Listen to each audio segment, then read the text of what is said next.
Hello dear students, welcome back for the next lecture. हमारे previous lecture में हमने animal cell और plant cell के बारे में डिफरेंस देखा था, जिसमें कि हमने एक बेटर वे में समझने की कोशिश की थी कि एग्जैक्टली क्या हो रहा है एक प्लांट सेल के अंदर, क्या हो रहा है एक एनिमल सेल के अंदर। मैं ये लेक्चर आगे कंटिन्यू करूं उससे पहले, जैसा हम लोग अभी तक हमेशा करते आ रहे हैं, कि मैं पहले आपको पहले के लेक्चर्स के बारे में आपको डिस्कस कर देता हूं, एक ब्रीफ कर देता हूं, फिर मैं नेक्स्ट लेक्चर की तरफ आगे कंटिन्यू करता हूं। और जो नए स्टूडेंट्स हैं उनसे मैं फिर से रिक्वेस्ट करूंगा कि प्लीज आप जो पहले के जो प्रीवियस लेक्चर्स हैं अपने आप प्लेलिस्ट में जो इजी वे में आपको दिखेंगे, आप उसको एक बार प्लीज गो थ्रू हो जाइए, आप उसको एज अ रेफरेंस यूज कर लीजिए अगर आपको यहाँ से कुछ समझ में नहीं आता है तो। और अगर आपको बढ़िया लगता है तो प्लीज आप सब्सक्राइब कीजिए, आप लाइक कीजिए, शेयर कीजिए और बेल आइकन को प्रेस करना ना भूलें, जिससे कि आपको कोई भी वीडियो आप मिस नहीं करेंगे, वो यूट्यूब के थ्रू आपके पास वो नोटिफिकेशंस आ जाएंगे, है ना। तो नेक्स्ट लेक्चर हम लोग स्टार्ट करें उससे पहले हम लोगों ने लास्ट लेक्चर में क्या देखा था, हमने एनिमल सेल और प्लांट सेल के बारे में डिफरेंस देखा था कि इन दोनों के बीच में डिफरेंस एग्जैक्टली है क्या। जैसा कि हमने डिस्कस किया था कि सेल वॉल की अगर हम बात करें तो एनिमल सेल में नहीं होगा और ये प्लांट सेल में होगा। ये जो प्लांट सेल है ये फोटोसिंथेसिस करता है, ऑटोट्रॉफ्स हैं, मतलब इनके पास कुछ वैसा ऑर्गन है जो कि सिर्फ प्लांट सेल के पास है, एनिमल सेल के पास नहीं है। मतलब क्या है भाई, क्लोरोप्लास्ट की अगर हम बात करें तो क्लोरोप्लास्ट जो है एनिमल सेल में नहीं है और प्लांट सेल में है, जिसकी वजह से इनको ऑटोट्रॉफ्स भी कहा जाता है। इन्हें क्या कहा जाता है, ऑटोट्रॉफ्स कहा जाता है, क्योंकि they can go for photosynthesis. Photosynthesis ये कर सकते हैं, मतलब they are capable of trapping sunlight and can convert the carbon dioxide and water into glucose, जो कि a kind of organic substance है। मतलब ये जो photosynthesis है, it is a kind of process in which light energy is being converted into chemical energy। Light energy को chemical energy में convert कर लिया जाता है by the help of that process, the photosynthesis। तो इनके पास क्लोरोप्लास्ट है, मींस इनके पास पिगमेंट है, और पिगमेंट है तो that pigment as for example chlorophyll supports और functions in trapping of sunlight, और जिसकी वजह से वो as a source of energy मिलता है और कार्बन डाइऑक्साइड का फिक्सेशन हो जाता है, जिसको हम फोटोसिंथेसिस कहते हैं। अगला अगर डिफरेंस देखेंगे, अगर न्यूक्लियस के बारे में हम यहाँ पे डिस्कस करते हैं तो न्यूक्लियस जो होता है इनके पास में सेंटर में प्रेजेंट होगा, और in case of plant cell peripheral region में प्रेजेंट होगा। पेरिफेरल रीजन में प्रेजेंट होगा। उसके पीछे रीजन क्या है भाई, कि ये जो फूड वैक्यूल है, ये जो फूड वैक्यूल है, जो वैक्यूल्स हैं एनिमल सेल के केस में ये स्मॉलर साइज के होते हैं और इनके केस में लार्जर साइज के होते हैं। ग्लाइऑक्सीजोम की अगर हम बात करें, ग्लाइऑक्सीजोम की अगर हम बात करें तो इनके केस में प्रेजेंट नहीं होगा, इनके केस में प्रेजेंट होगा। मैं अगर सेंट्रियोल की बारे में अगर बात करता हूं तो इनके केस में सेंट्रियोल प्रेजेंट होगा, इनके केस में प्रेजेंट नहीं होगा। अगर डिवीजन की बात करते हैं, माइटोटिक डिवीजन की अगर हम बात करते हैं तो इनके केस में एम्फीएस्ट्रल है और इनके केस में एनेस्ट्रल है, मतलब एस्ट्रल रेज के फॉर्मेशंस नहीं होंगे। तो they are so many kinds of differences between plant and animal cell। तो यहां तक समझ लेने के बाद अब हम कोशिश करेंगे कि सेल के अंदर क्या कंपोजिशन है, सेल के कंटेंट्स क्या है, और एक सेल जो हमेशा हम बात कर रहे हैं, चाहे वो प्रोकैरियोटिक सेल हो या यूकैरियोटिक सेल हो, वो क्या एक्वायर करता है। तो प्रोकैरियोटिक सेल्स जो होते हैं, they are very simple cells, they are primitive cells, they does not have any cell organelles, है ना। जो मेम्ब्रेन बाउंड सेल ऑर्गेनेल्स होंगे वो प्रोकैरियोट्स में नहीं होंगे, वो सिर्फ यूकैरियोट्स में होंगे। और जो यूकैरियोट्स होते हैं उसमें ये प्लांट सेल और एनिमल सेल हम दोनों को कंसीडर करते हैं। तो in this video we are going to discuss about the content और composition of the eukaryotic cell. मतलब एक यूकैरियोटिक सेल में क्या कंपोजिशन होगा, उसके पास क्या क्या चीजें प्रेजेंट है, हम ये डिस्कस करने की कोशिश करेंगे। सो कंटेंट और कंपोजिशन, कंटेंट और कंपोजिशन ऑफ सेल हमारा आज का टॉपिक है। कंटेंट और कंपोजिशन ऑफ सेल, एक सेल में क्या कंटेंट होगा, उनके पास क्या क्या चीजें प्रेजेंट होगी। जैसे अगर हम थोड़ा बेटर वे में अगर हम सोचते हैं, याद रखिएगा इस केस में यहां पे लगे तो मैं डिस्क्राइब कर देता हूं। Of eukaryotic cell, of eukaryotic cell, हम किसके बारे में जानेंगे, यूकैरियोटिक सेल के बारे में जानेंगे, उनके कंपोजिशंस में। और इसमें प्लांट और एनिमल सेल दोनों भी आएंगे, है ना। तो क्या कंपोजिशन होगा मैं आपको एक फ्लो चार्ट के हिसाब से बताऊंगा, एक सिस्टमेटिक, एक ट्री डायग्राम के बेसिस पे मैं आपको बताने की कोशिश करूंगा, जिससे कि और आपको सिंपल लगेगा। पूरा कंटेंट यहां पे रखने की कोशिश करूंगा और प्लीज ये वीडियो आप लास्ट तक देखेंगे। अगर एक सेल की हम बात करते हैं तो इस सेल में मेन दो पार्ट्स होंगे, इनके केस में दो मेन पार्ट होंगे। और वो कौन कौन से होंगे भाई, ये देखिए मैं अभी आपको बता देता हूं कि अगर हम एक यूकैरियोटिक सेल के बारे में हम अगर बात कर रहे हैं तो उनके पास दो मेन चीज होता है। सबसे पहले जिसमें कि एक होगा सेल, जिसको हम शॉर्ट में CW भी कह सकते हैं। It is not the class work, हम लोग अक्सर क्लास में जो वर्क मिलता है, जो हम क्लास के अंदर करते हैं उसे क्लास वर्क करते हैं, लेकिन here CW means cell wall. और जो दूसरा पार्ट होगा वो होगा प्रोटोप्लास्ट। तो सेल वॉल क्या है भाई, cell wall is a kind of rigid structure, है ना। ये क्या है, ये रिजिड है, ये टफ है, जो कि सपोर्ट प्रोवाइड करता है प्लांट सेल को, जो प्रोटेक्ट करता है सेल वॉल को from the outer surroundings. Okay,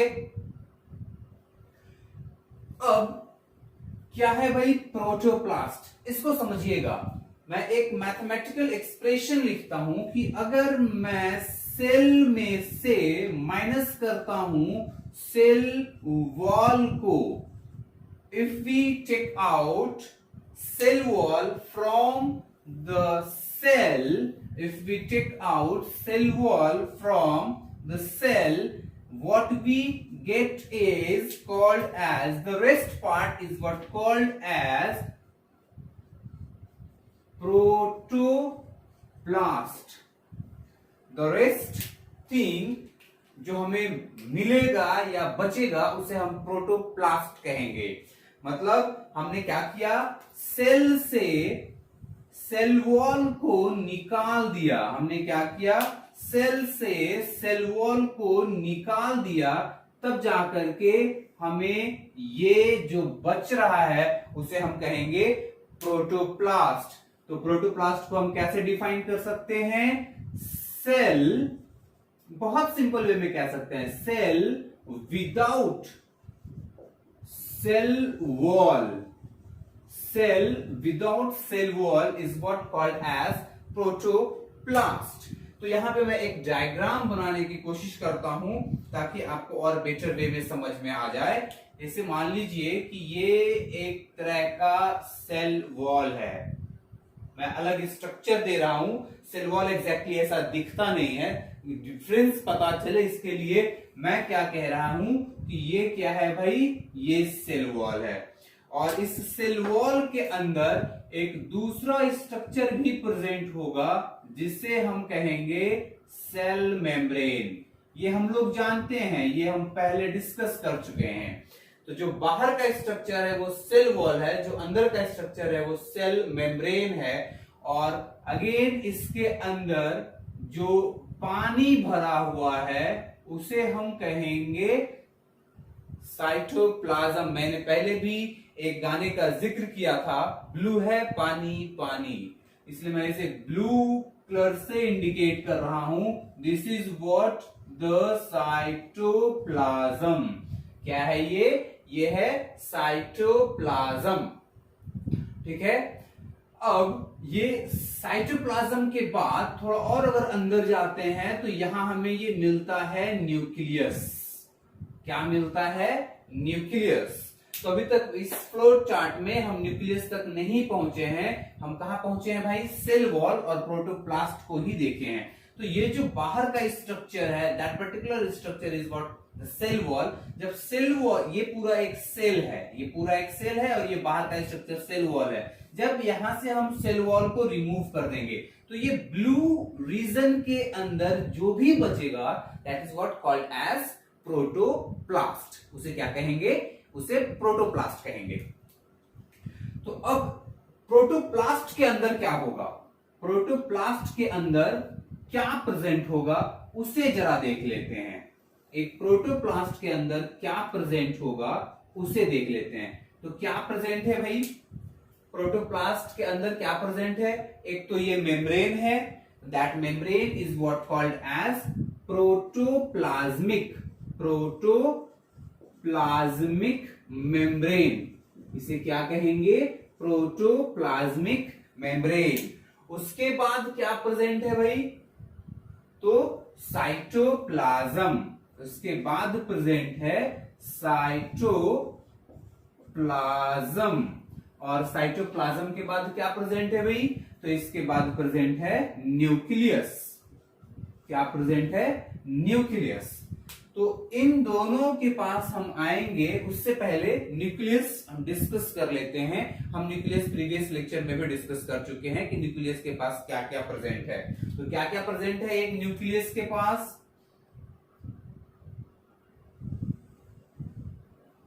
एक न्यूक्लियस के पास क्या क्या प्रेजेंट है, जरा सा मैं वो आपको बता देता हूं। बिफोर डिस्क्राइबिंग हियर मैं क्या करता हूं, इस पोर्शन को, ये जो पोर्शन हमने यहां पे बनाया है इसे हम थोड़ा जूम करने की कोशिश करते हैं। इस पोर्शन को थोड़ा जूम करने की कोशिश करते हैं। और जब इसे हम जूम करेंगे तो ये कैसा दिखेगा, ये देखते हैं जरा, ये दिखने वाला कैसा है। तो जब इसे हम जूम करेंगे तो ये कुछ डिफरेंट स्ट्रक्चर देगा, ये कुछ डिफरेंट स्ट्रक्चर देगा। और वो जो स्ट्रक्चर होगा इसमें, वो जो स्ट्रक्चर हमें मिलेगा यहाँ पे, वो कैसा होगा भाई, ये देख लेते हैं जरा। यहाँ पे देखिएगा ध्यान से, ये स्ट्रक्चर कुछ इस तरह का होगा।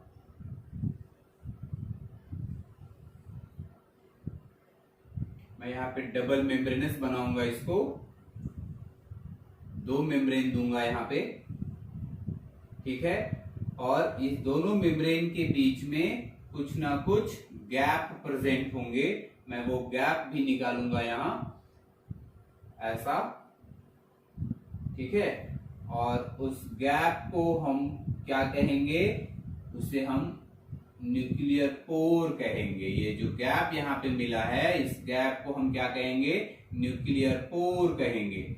और ये न्यूक्लियर पोर की जरूरत क्या है ये भी मैं आपको बताऊंगा, इस न्यूक्लियर पोर की रिक्वायरमेंट क्या है। तो ये मान लीजिए हमारा बन गया अभी न्यूक्लियस की बाउंड्री, है ना। तो इसको हम क्या कहेंगे, this is what called as, इसे हम क्या कहेंगे, इसे हम कहेंगे nuclear membrane. Narendra Modi, nuclear membrane. और ये जो स्ट्रक्चर है इसे हम कहेंगे न्यूक्लियर पोर। इसे क्या कहेंगे? Nuclear pore. दो मेम्ब्रेन्स के बीच में एक यूनिफॉर्म गैप प्रेजेंट होता है, बीच बीच में गैप प्रेजेंट होता है, और इसके अंदर फिर से जो पानी जैसा भरा हुआ है, मतलब हम यहाँ पे खड़े हैं, हम कहाँ खड़े हैं भाई? हम यहाँ पे खड़े हैं, तो यहाँ पे खड़े होकर के जब इस डायरेक्शन में बढ़ेंगे, जब हम इस डायरेक्शन में बढ़ेंगे तो क्या दिखेगा? सबसे पहले हमें क्या मिलेगा? न्यूक्लियर मेम्ब्रेन मिलेगा। तो ये लीजिए, सबसे पहले हम यहाँ पे लिखते हैं, हमें क्या मिला? तो न्यूक्लियर मेम्ब्रेन मिला है सबसे पहले। न्यूक्लियर मेम्ब्रेन के बाद हम यहाँ पे पहुंचेंगे, तो यहाँ पे हमें क्या दिख रहा है भाई? तो साइटोप्लाज्म ऑफ न्यूक्लियस, मतलब न्यूक्लियोप्लाज्म मिला हमें क्या मिला है? न्यूक्लियोप्लाज्म। अब इस न्यूक्लियोप्लाज्म के अंदर जब आएंगे तो यहाँ पे एक ऐसा स्ट्रक्चर प्रेजेंट होगा जिसे हम क्या कहेंगे?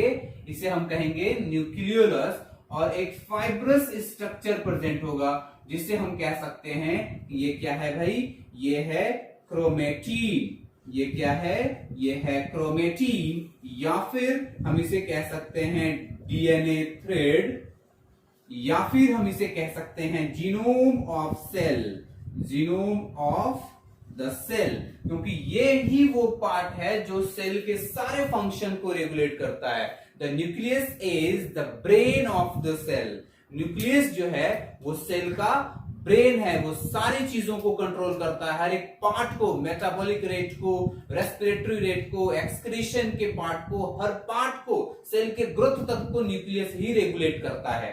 ठीक है, और ये जो स्ट्रक्चर है यहाँ पे जो हमने बनाया है, दिस इज व्हाट? न्यूक्लियोलस। ये क्या है? न्यूक्लियोलस है। ये क्या है? न्यूक्लियोलस है। और ये जो स्ट्रक्चर है, this is what? The chromatin fibre, और डीएनए थ्रेड कह सकते हैं, या फिर अपन जीनोम ऑफ द सेल भी कह सकते हैं। तो क्या क्या है प्रेजेंट भाई? न्यूक्लियोप्लाज्म के बाद क्या यहाँ प्रेजेंट है? न्यूक्लियोप्लाज्म के बाद हमने क्या देखा? हम लिख सकते हैं न्यूक्लियोलस, और फिर क्या लिख सकते हैं हम यहाँ पे? क्या है भाई? तो chromatin.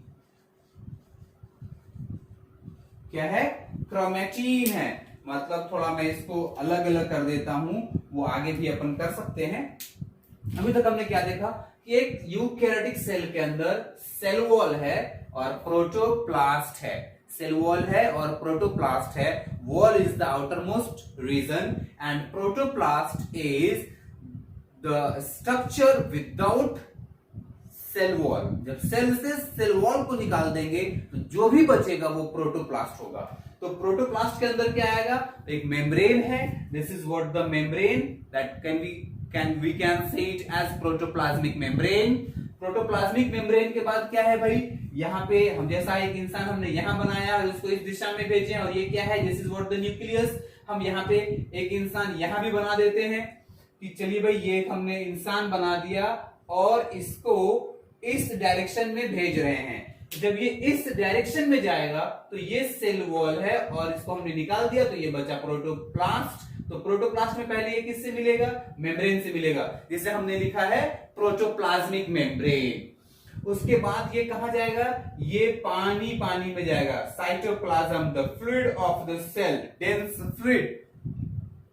Fluid of the cell, ये यहां जाएगा, जिसे हमने लिखा है साइटोप्लाज्म या साइटोप्लाज्म ऑफ प्रोटोप्लाज्म। कैसे लिखे? इतना काफी कॉम्प्लेक्स हो जाएगा, इसमें सिंपल में लिखा है ये साइटोप्लाज्म है भाई। अब साइटोप्लाज्म के बाद इसको क्या दिखेगा? तो न्यूक्लियोलस दिखेगा। साइटोप्लाज्म जैसे ही क्रॉस करेगा तो ये न्यूक्लियस दिखेगा। तो न्यूक्लियस के अंदर क्या क्या मिलेगा? अब ये न्यूक्लियस के अंदर जाएगा तो इसको पहले क्या मिला? न्यूक्लियर मेम्ब्रेन मिला। उसके बाद ये स्ट्रक्चर मिला पूरा पानी, न्यूक्लियोप्लाज्म मिला। उसके बाद इसको न्यूक्लियोलस भी मिलेगा, तो न्यूक्लियोलस लिखा हमने। और थोड़ा और अंदर आएगा तो इसको एक क्रोमेटिन फाइबर दिखेगा, उलझा हुआ थ्रेड दिखेगा, जिसे हम डीएनए ऑफ द सेल कह सकते हैं या डीएनए थ्रेड कह सकते हैं या जीनोम ऑफ द सेल भी कह सकते हैं। और जीनोम क्या होता है? The complete length of gene, the complete length of nucleotides present in an organism is what called it as its genome. जो में जैसे अपना जीनोम जो अगर बात करेंगे तो 46 क्रोमोसोम है, किसी में न्यूक्लियोटाइड्स के जो पूरे सीक्वेंस होंगे वो उसका जीनोम कहलाएगा सिंपल शब्दों में। तो ये क्रोमैटिन हो गया, ठीक है। अब क्या बचता है भाई, ये मेम्ब्रेन में तो इसके अंदर अब कुछ है नहीं इस मेम्ब्रेन के अंदर। अब मेन क्या है, साइटोप्लाज्म। साइटोप्लाज्म में क्या क्या प्रेजेंट होगा, तो ये देखिए, इसे हम कुछ इस तरह से बनाएंगे। इनके केस में जो सबसे पहला स्ट्रक्चर होगा उसे हम बोलेंगे हाइलोप्लाज्म। क्या कहेंगे, हाइलोप्लाज्म। ये क्या है मैं डिस्कस करूंगा। उसके बाद क्या होगा भाई, उसके बाद इनके पास होंगे सेल ऑर्गेनल्स। क्या होंगे इनके पास, सेल ऑर्गेनल्स होंगे, सेल ऑर्गेनल्स, ठीक है। मतलब ये साइटोप्लाज्म की अब हम बात कर रहे हैं, हमने न्यूक्लियस को डिस्कस कर लिया, ये इसमें कोई स्ट्रक्चर यहाँ पे कुछ मिलेगा नहीं। अब ये साइटोप्लाज्म में क्या क्या है भाई, तो जो सेल ऑर्गेनल्स हैं वो साइटोप्लाज्म में ही प्रेजेंट होंगे। कुछ चीजें डिसॉल्व फॉर्म में प्रेजेंट होगी और कुछ मेटाबॉलिकली इनएक्टिव सब्सटेंस भी प्रेजेंट होगा यहाँ पे। इसे हम क्या कहेंगे, metabolically inactive, metabolically inactive substance, metabolically inactive substance. ये सारे सब्सटेंस कौन से होंगे, ये सब्सटेंस क्या होंगे, तो ये हो सकते हैं वो सेल में कुछ ऐसे होंगे जो सेल कुछ सिक्रेट करेगा तो हम उसे सेक्रेटरी सब्सटेंस कहेंगे। कुछ सेल चीजें रिजर्व करता है, रिजर्व करता है मतलब उसको स्टोर करता है, उसे क्या करता है, वो स्टोर करेगा। तो जो स्टोर करेगा उसे हम रिजर्व मटेरियल कह सकते हैं। और कुछ वैसी सेल्स के थ्रू कुछ चीजें जो उसके लिए वेस्ट है, जो मेटाबॉलिक वेस्ट है, उसको वो सेल एक्सक्रीट करता है, तो एक्सक्रीटरी सब्सटेंसेस भी आएंगे। मतलब सबसे पहले क्या आएगा भाई, यहां पे जो सेल होगा वो चीजों को क्या करेगा, सबसे पहला ये सेक्रेटरी सब्सटेंस को देख लेते हैं। सेक्रेटरी सब्सटेंस, अब ये सेक्रेटरी सब्सटेंस क्या होगा, यही लिखता हूं। सेक्रेटरी सब्सटेंस में क्या होगा वो हम एग्जांपल लिख सकते हैं, जैसे as for example enzymes, as for example enzymes, या फिर हम नेक्टर कह सकते हैं, एक्सेट्रा। ये कुछ सिक्रीट करेगा, सेल उसको सिक्रीट करेगा। उसके बाद जो दूसरी कैटेगरी होगी उसे हम कहेंगे रिजर्व मटेरियल, उसे हम क्या कहेंगे, रिजर्व मटेरियल का नाम देंगे। तो ये रिजर्व मटेरियल क्या होगा भाई, मतलब कुछ ऐसी चीजें होंगी जो सेल स्टोर करेगा, those substances or materials which is being stored by the cells for the emergency situation। किसी इमरजेंसी सिचुएशन के लिए जो प्लांट सेल या एनिमल सेल या यूकैरियोटिक सेल जो स्टोर करेगा उसे हम क्या कहेंगे, रिजर्व मटेरियल कहेंगे। तो यहाँ पे रिजर्व मटेरियल में हम एग्जांपल दे सकते हैं, that can be fat, that can be oils, that can be carbohydrate as well, ये कार्बोहाइड्रेट भी हो सकते हैं एक्सेट्रा।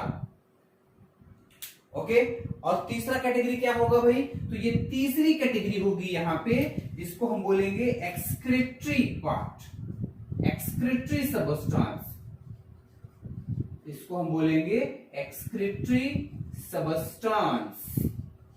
इसे हम क्या कहेंगे, एक्सक्रीटरी सब्सटेंस कहेंगे। जो एक्सक्रीशन होगा, जिसका एक्सक्रीशन होगा, जिसको जो वेस्ट है वो सेल उससे रिलीज आउट करेगी। एज फॉर एग्जांपल इनके केस में हम ले सकते हैं लैटेक्स, जो बहुत कॉमन होगा, आप सभी के लिए वही मैं यूज करूंगा, उसे कह सकते हैं गम।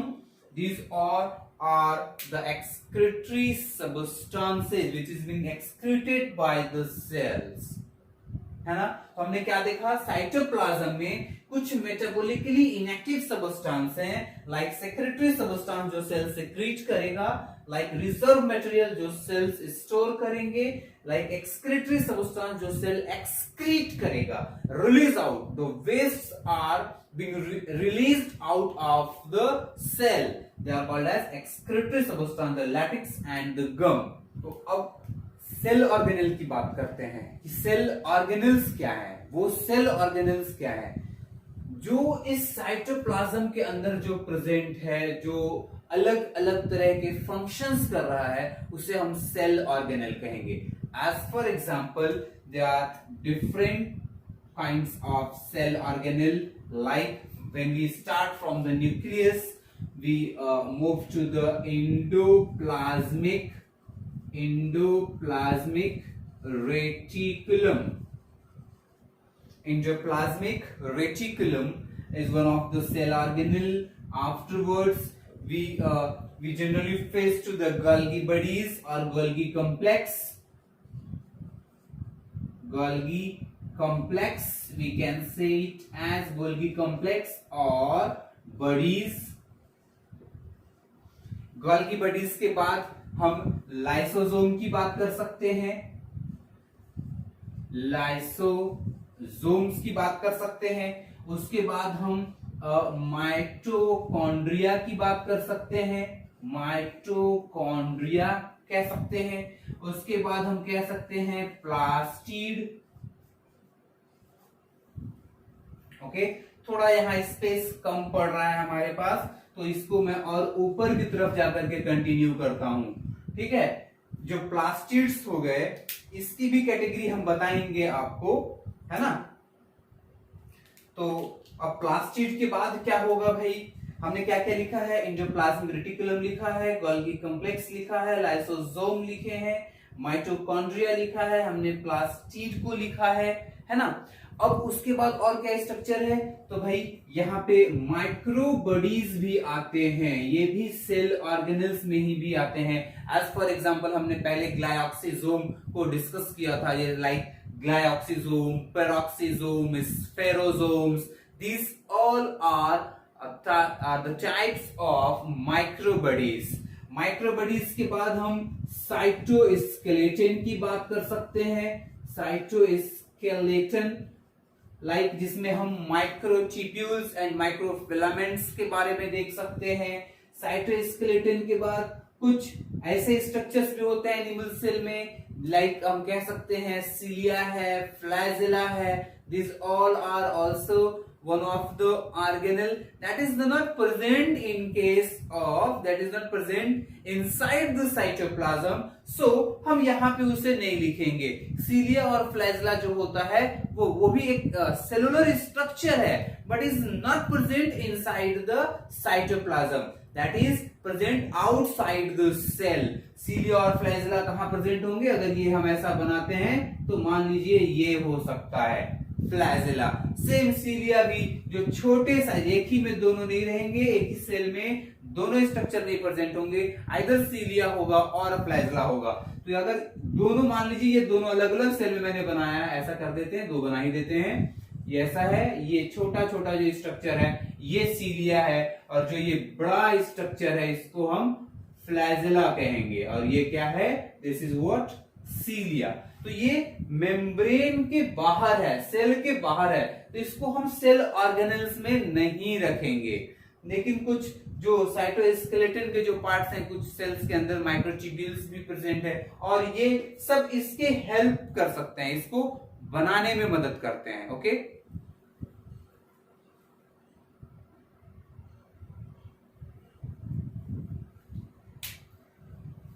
हाँ, तो अभी हमने ये सारी चीजें देख लिया, लगे तो इसको अभी अब रहने देते हैं। यहाँ पे अब एंडोप्लाज्मिक रेटिकुलम जो हमने यहाँ लिखा है, इसके बारे में, इसके टाइप्स मैं आपको यहाँ डिस्कस किए देता हूं। ये endoplasmic reticulum can be of two types. The one is called as rough endoplasmic reticulum, मैं शॉर्ट में ER लिखता हूं क्योंकि एंडोप्लाज्मिक रेटिकुलम को हम ER लिख सकते हैं। और जो दूसरी कैटेगरी होगी उसे कहा जाएगा स्मूथ इंडोप्लाज्मिक रेटिकुलम। तो rough endoplasmic reticulum, smooth endoplasmic reticulum. उसके बाद एक और इसके साथ ही जुड़ा हुआ एक पार्ट होता है वो राइबोसोम, वो शायद छूट गया है तो मैं यहां लिख देता हूं राइबोसोम। राइबोसोम भी एक सेल ऑर्गेनेल में हम काउंट कर लेंगे। उसके बाद ये जो प्लास्टिड है, प्लास्टिड के भी टाइप्स होते हैं, लाइसोसोम के भी टाइप्स होते हैं, लेकिन प्लास्टिड जो है एज फॉर एग्जांपल अगर हम देखें तो इनके भी टाइप्स होंगे like chloroplast, the one is chromoplast and the leucoplast and the leucoplast जो हम पहले डिस्कस कर चुके हैं। और ये कैटेगरी किस बेसिस पे है? ऑन द प्रेजेंस और absence of the pigments, different types of pigments के बेसिस पे ये इतनी कैटेगरी बनी हुई है। तो ये एक तरह का बेटा हमने फ्लो डायग्राम आपको बना दिया है। ये क्या है? एक फ्लो चार्ट बन गया। ये सेल के अंदर क्या चीजें हैं, क्या कंपोजिशन है उनके, क्या कंटेंट है सेल के, ये सब हमें बेटर वे में समझ में आ सकता है। हमें कुछ अलग अलग पेज को रेफर करने की जरूरत नहीं है, ये पूरा सब यहाँ पे आ गया। बहुत सारी चीजें भी बची हुई है, मतलब हम फाउंडेशन लेवल पे हैं, हम एक बेसिक लेवल पे हैं, तो उतना मैं आपको नहीं दे रहा हूं, लेकिन फिर भी maximum I have given to you, maximum. अब यहाँ पे हाइलोप्लाज्म क्या है भाई, जरा वो एक्सप्लेन कर देता हूं। हाइलोप्लाज्म में अगर इनके एग्जांपल्स आप देखेंगे, अगर आप इनके एग्जांपल्स को देखेंगे तो यहाँ पे एग्जांपल हो सकता है वाटर, यहाँ पे हो सकता है मिनरल्स, है ना, water, minerals, the amino acids etcetera. जो सेल के अंदर साइटोप्लाज्म में जो डिसॉल्व्ड कंटेंट होगा, this is what called as hyaloplasm. The materials which are dissolved in the cytoplasm they are called as hyaloplasm. क्या कहेंगे उसे? They are called as hyaloplasm.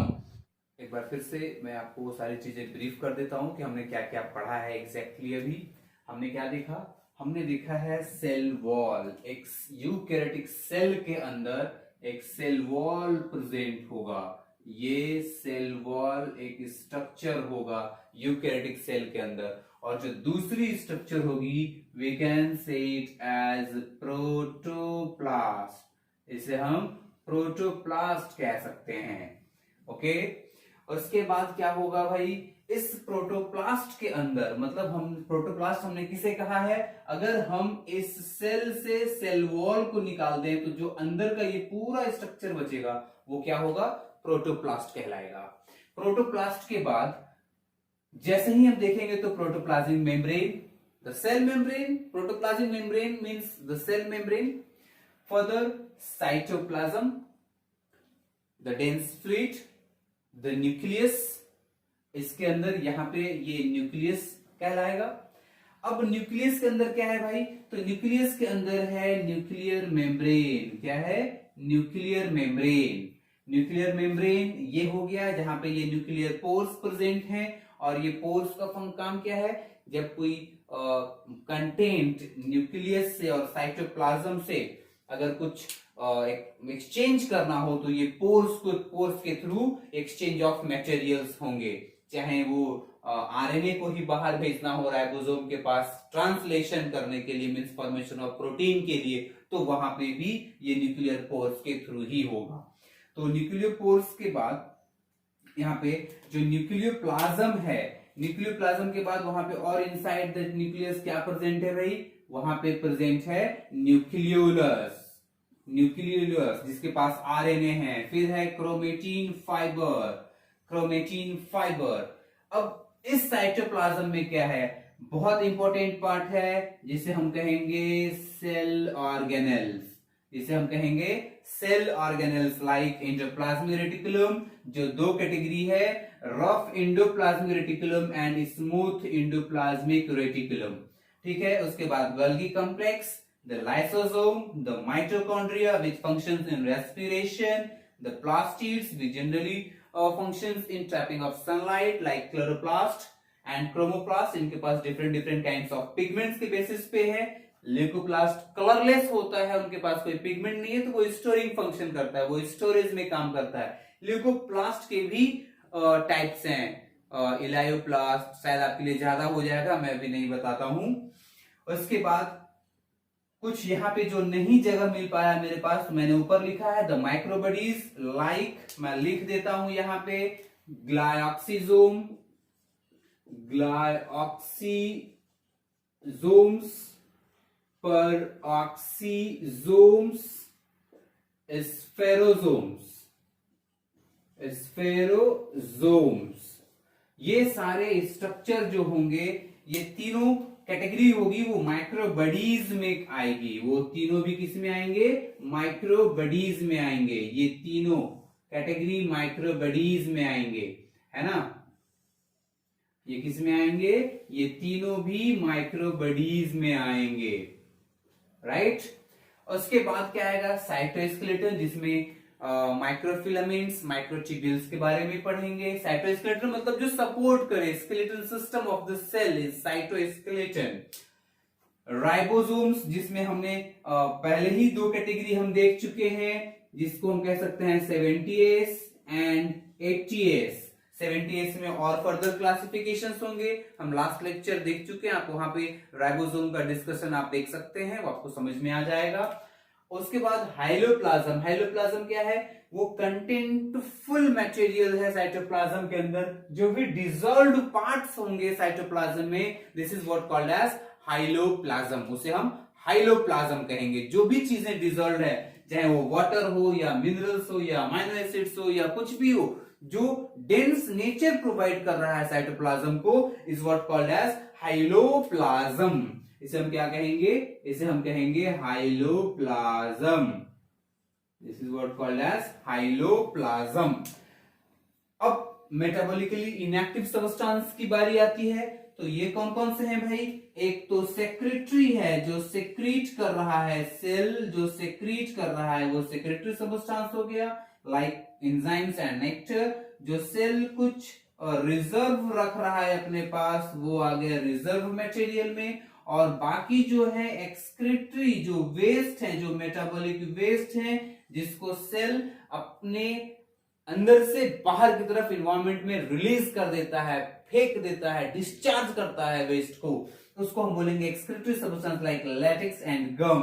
The reserve materials like fat, oil, carbohydrates, anything which is the stored as for the emergency situations are called as reserve material, secretory materials. So this is a very good flow diagram regarding the composition or content of the cell, what exactly present inside a cell, or what it is made up of, basically किस चीज की बनी होती है cell.